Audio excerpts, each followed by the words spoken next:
blacker than Black Panther 2. Nobody this thorough, that's the truth. Never go against the family, that's something you don't do. Don't get Eddie Kane trying to sing your way back in the group. Hello everybody and welcome to the Nerdy News, a weekly series releasing every Sunday recapping the news out of every franchise. And believe it or not, this is the 10th episode on the Nerdy News, and today we have pretty interesting topics to talk about. So sit back, relax, and of course let's talk about the Transformers news. Soundwave superior. Of course, the biggest Transformers news this week was the start of the brand new Transformers series, Earthspark. Now, I still haven't watched it, but I am a really big fan of what I've seen before in trailers and pictures and teasers and sneak peeks, and I will do a full series review once I see the series, probably going to be this Friday. Of course. Morgan, can you switch, Nightshade's pronouns are they, them. He or she just doesn't fit who I am. But now let's talk about everybody's most anticipated movie of next year, Rise of the Beast. We have some reshoots confirmed because the Optimus Prime truck is back at Paramount Studios, and also Anthony Ramos has been spotted, so you can see they're doing some reshoots here and there. At first I thought the only reshoots which were happening were with Toby Guy, but now we have confirmed reshoots with Optimus Prime and Anthony Ramos, so this is really exciting, to be honest, because some people will be kind of upset that they're doing reshoots, but hey, it's normal for every movie ever to have reshoots. More Rise of the Beast news was of course the brand new deluxe Air Razor. Now I already did a video talking about it here, and you can check it out, but some people were kind of mad at me because I said this is a bad sign, and of course these people didn't really watch the video, because you motherfuckers, I said that the bad sign was the leaks. The leaks were bad, not the figure. The figure is okay, the figure is good. I was not talking about the figures, and this is why y'all need to shut up and go watch the video. Because when you do something like that, and when you type out a dumb little comment like this, it's absolutely annoying as hell. There was a comment calling me, "Yo, you dumbass, this isn't the finished design in the film." I said that in the fucking video. But yeah, the Air Razor looks fine. I guess if you want to see my full-on thoughts, you can check out the video. Also remember this image from the Hasbro Investor Day? Well, now we have a brand new look at it, which is a lot more highly detailed. You can see it right here, and you can actually make out some characters such as Optimus Primo, Optimus Prime, Mirage, RC, Bumblebee, possibly Wheeljack or Nightbird, and we can see some actual merchandise here. Not really great, but it still gives an idea of what we can see, which is really exciting. So yeah, I think these were all Transformers news. Let me know down in the comments what's your favorite. Earthspark review coming next Friday. Now let's talk about the Marvel stuff.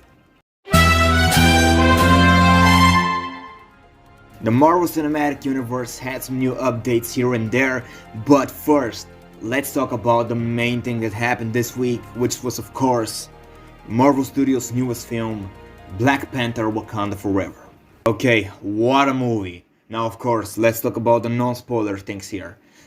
As you may expect, this movie is really emotional all throughout it. Of course, there are some jokes here and there sprinkled around, but overall it was a very emotional ride from the start to the end. The movie right begins with the emotional punch to the fucking stomach, and wow, the soundtrack was on point, the cinematography was awesome, the characters, all the characters were really good, might I say even better than the first one. Of course there were some characters which I really didn't like, we'll talk about it later, I promise. Riri Williams, there were a couple of cameos here and there, and quite a few surprises which I didn't expect, but I'll talk about them in the spoiler stuff. If your question is, should I watch this film? This is an absolutely needed film to watch by every Marvel fan, by every superhero fan. it was awesome. Might I say the best Marvel film of the year, and might I add, the only good Marvel film of the year now. It wasn't really woke, but there were a couple of lines and small little scenes that could be counted as woke. I mean, calling every white person colonizer, but I guess that was in the first movie as well. But I'm not American, so I guess I can't be offended by this. But you know what I mean. There was like lesbians in the film for like 3 seconds, and China banned the film.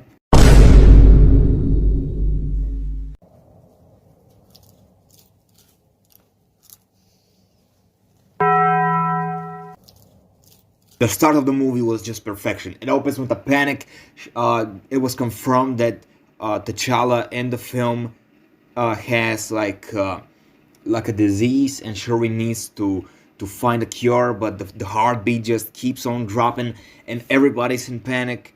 And then the Queen comes in, and she's like, "He is with the ancestors," and just wow, the acting was incredible because you can see that the emotions were real.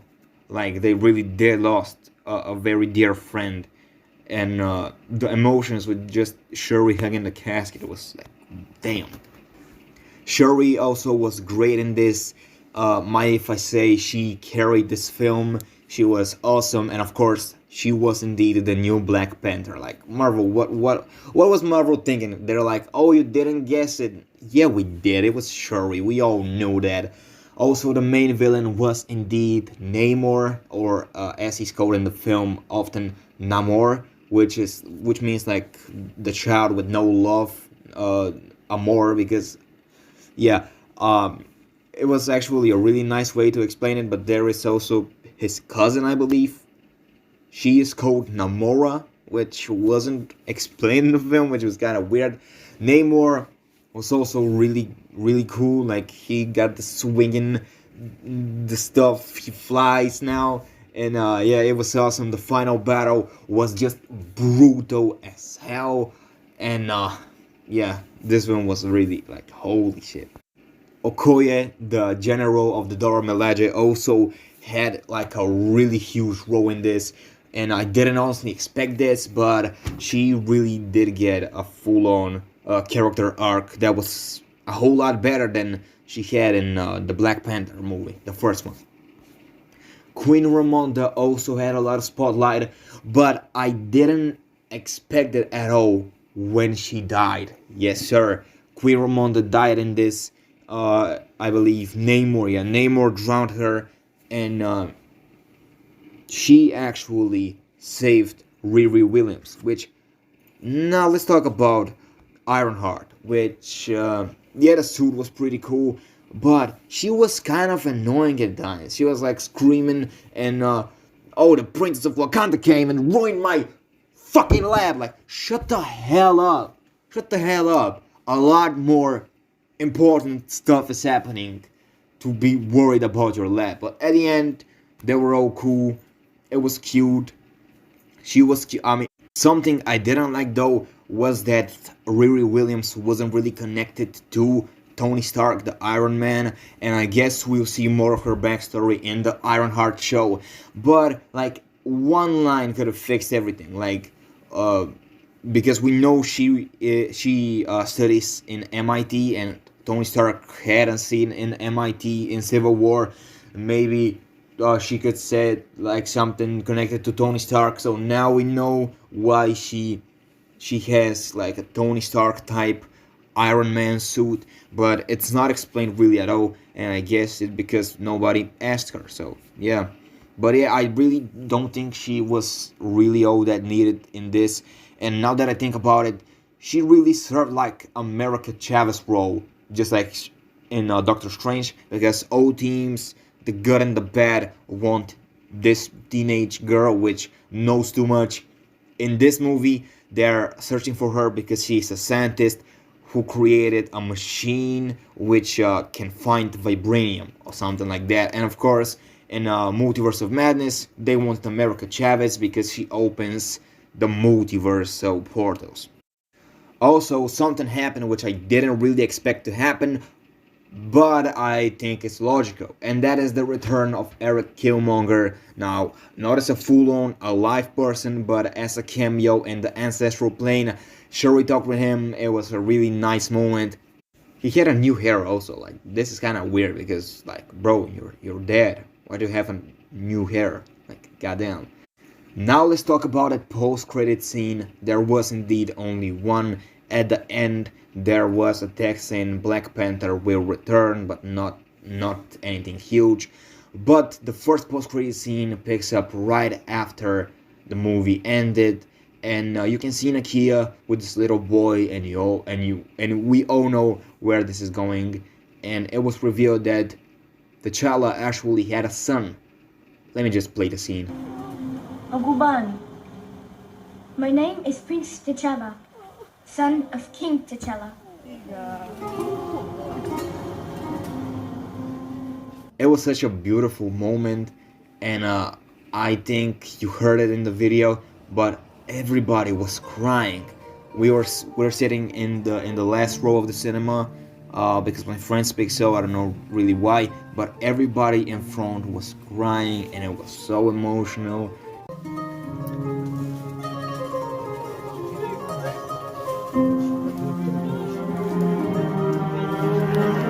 People are literally crying. Like, wow, what a great movie. What a great movie. Like, I didn't really expect this to happen. I wasn't really excited for this. But yeah, definitely a top 3 movie of 2022. So yeah, this was my review of Black Panther: Wakanda Forever. Rest in peace, Chadwick Boseman. Now let's move on to the rest of the Marvel news.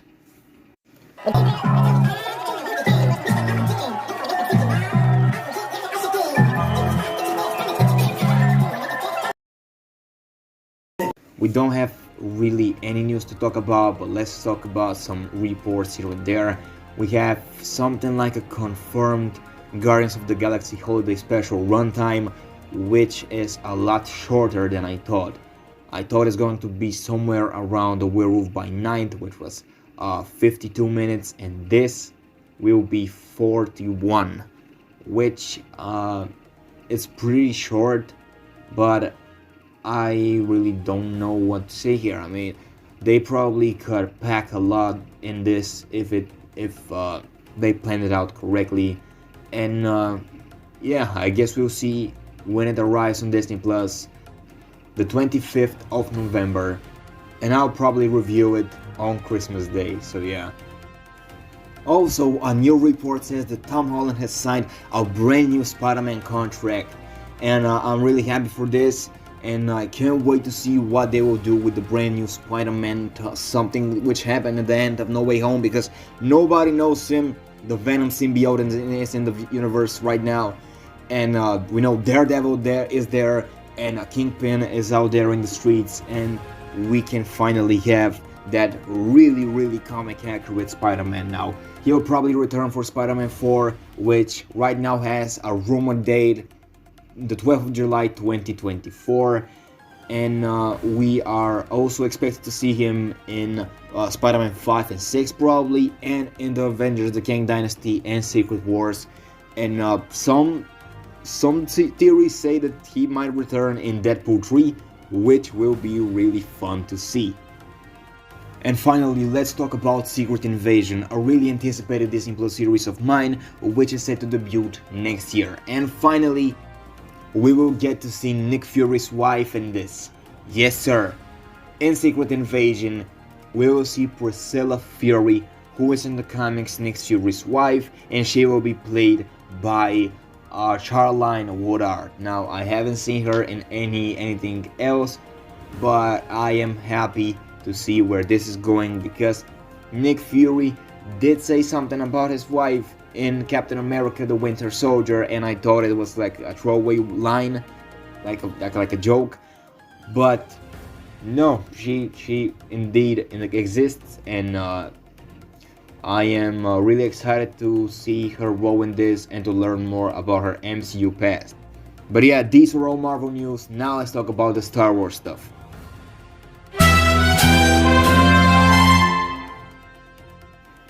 So the Star Wars universe has some news here and there. Let's start with the Andor series. Last time on the Nerdy News we talked about how they are going to start filming, and now we have a full-on image of the cast here, and I can't wait to see all of them in action. Also we have a teaser picture, and we can see the showrunner giving some commands here on what they will be doing, and I guess the yellow thing, the yellow thing, it's like a part of the script, I guess. I don't know really, and yeah, I am very happy to see how this places in the Star Wars universe.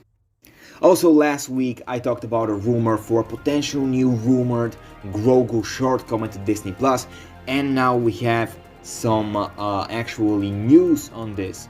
It will indeed debut on the 12th of November, and it will be called Zen, Grogu and the Dust Bunnies. It will be a hand-drawn short, and really excited for the anime fans. It will be from Studio Ghibli, a really famous studio for making some of the greatest anime films, and it's really nice. The animation is looking pretty cute, and I can't wait to see it. And also it's a really great news for the Grogu fans, because we will see it before 2023, of course, in The Mandalorian. So yeah, tell me down in the comments which one was your favorite news this week. Also tell me, do you plan to watch Black Panther Wakanda Forever? I think you should. And if you did, tell me down in the comments what do you think about it. So yeah, goodbye everyone, take care.